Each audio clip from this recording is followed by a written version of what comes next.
NFC West took center stage on Thursday Night Football, and the Los Angeles Rams found a way to win 26-17 over the Seattle Seahawks.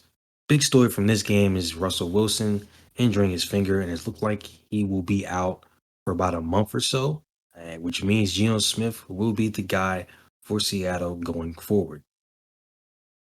Yeah, so obviously that sucks to have a guy like Russell Wilson, anybody go down. I don't want to say like a guy like Russell Wilson go down as if somebody lesser than him could get injured and it'd be okay. But definitely sucks to have guys go down like that.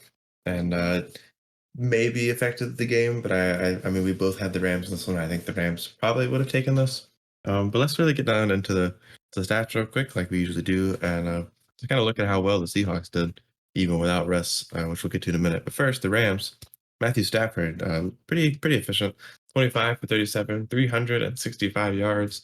There was one touchdown, there was one pick.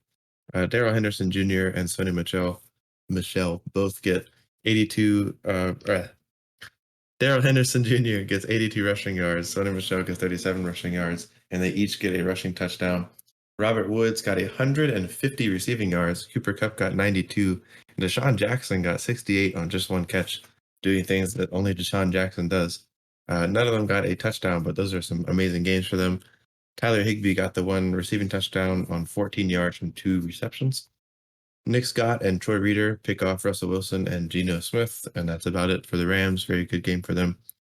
For the Seahawks, Russell Wilson comes out, goes 11 for 16, 152 yards, one touchdown, one pick before his injury. He, as Terrence said, he did hurt his finger.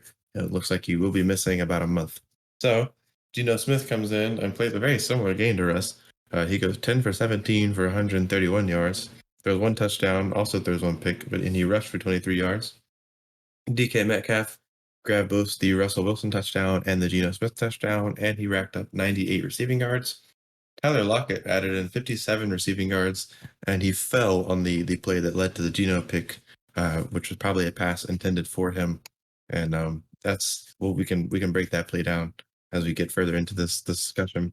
And the last kind of notable thing here for the Seahawks is Quandre Diggs to get that pick off of Matthew Stafford. Although obviously the Rams end up coming out on top. So I think the biggest takeaway over here is just the efficiency of the Rams offense and the fact that Woods, Kupp, and Jackson added up all those yards for them. Like that's just not to mention the two rushing titans there as well. So just some pretty good offense here from the Rams that just ran over the Seahawks defense, which has not been present in a few weeks. Well, really, I mean, the Seahawks defense hasn't been present in almost 4 years since the Legion Boom like pretty much disbanded. To say the least, the Seahawks defense was not good. They only allowed 26 points, which against this Rams offense isn't a crazy amount. But again, same with the Chiefs. They had breakdowns on defense. Not to rag on Jamal Adams because I know he's getting a whole lot of stuff thrown at him. But some points when he's in coverage, it's like, yo, like you just don't have any business doing this, man. And overall, the secondary definitely not close to what it used to be.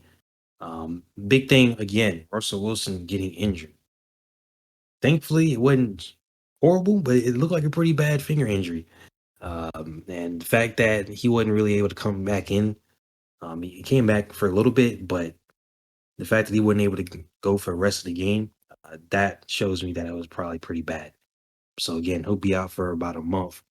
And Geno Smith came in and he played about as well as you possibly could ask from a guy that has not been a starter since the 2014 season with the Jets.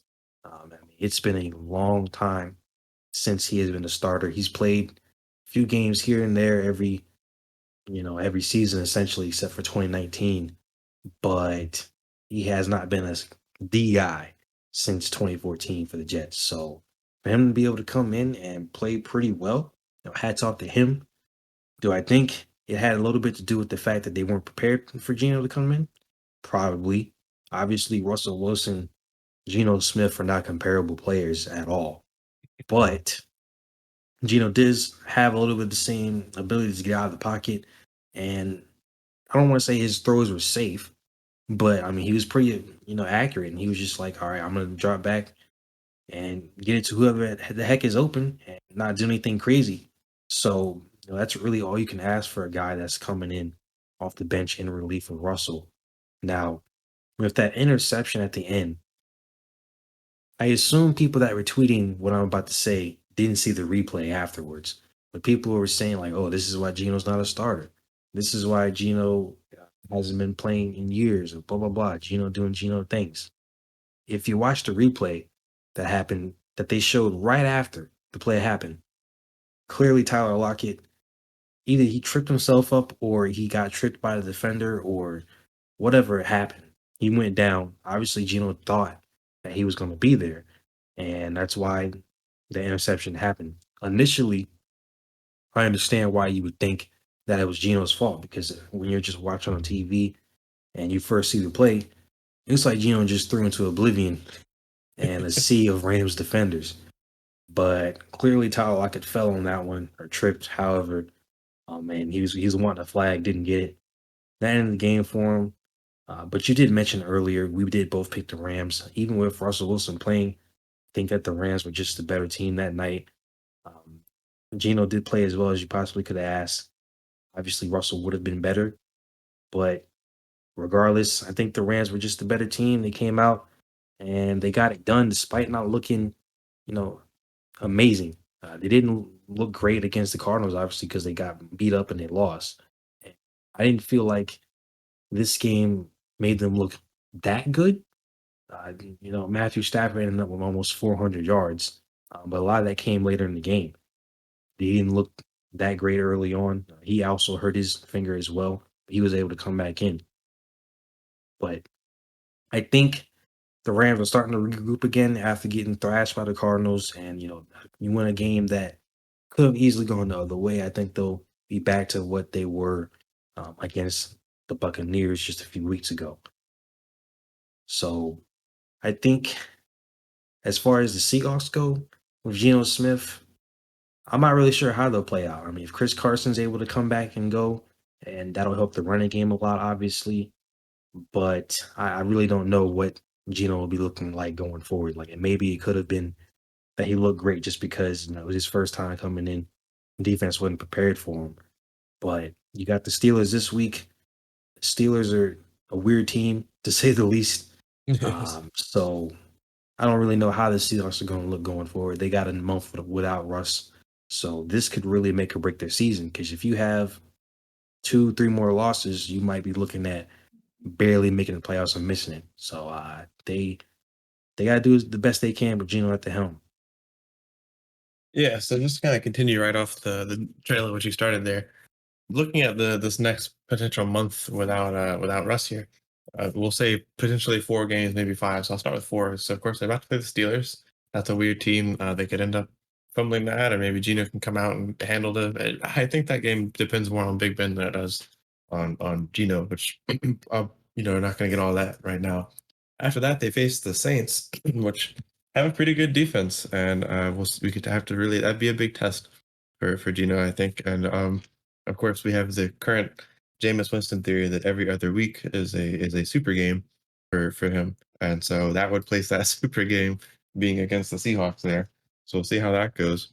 After that, Gino would take on the Jaguars. I think that is there's no matter who's at the helm of the Seahawks offense, because of the weapons they have, they should be able to handle that Jaguars team. Though I do think the Jaguars will look very interesting against that non-existent Seahawks defense, so that'll be fun. Then the Seahawks face the Packers. So that's probably definitely going to be a Geno game on November 14th there, maybe. Uh, we'll have to see exactly how that month out kind of pans out. And if he happens to miss the game after that, that's against the Cardinals. So I definitely agree with you on this being a kind of make or break chunk here, as Gino's going to have to play some tough teams and have to try to keep the Seahawks afloat. Let's say they end up losing both that Saints and Packers game, and if he does play the Cardinals, they lose that game. That's 3 losses, and they already, what are they? 2-3 or 3-2? At this point, they're 2-3. So yeah, Okay, yeah. So if they lose against, let's say the Saints, Packers, and Cardinals, that gives them 6 losses right there, and only potentially 2 wins against the Steelers and Jaguars there. So keeping them at a not great record. So we definitely Gino got to come out and do his best here and try to keep this team afloat. Now, transitioning over to the Rams did take that thrashing to the Cardinals, as you mentioned, and this is definitely a good bounce back game, regardless of who is at the helm. They come up against the Giants and then the Lions and then the Texans in their next 3 games. So I think that the Rams are going to be fine. Regardless of how good they look, they might not look as good as they did against the Bucks. They might look similar to that Seahawks game or even similar to that Colts game. But with those next 3 games being the Giants, Lions, and Texans, I think the Rams are going to be fine. I don't think they're going to be going on a slide at all. I think they're going to kind of keep it up with some good wins, and then they won't really be tested again until they face the Titans, which then they hit a decently tough streak of the Titans, Niners, and Packers. They kind of bump over the Jaguars and then go to the Cardinals again. Or yeah, so we've got an interesting uh, schedule for them as they just kind of took what might have been their closest competition after that Cardinals game, and now they're probably just going to cruise through the next few weeks. So that team, I believe, is in a fine standing, and I think it's really the Seahawks here who've got to really fight to stay in the game.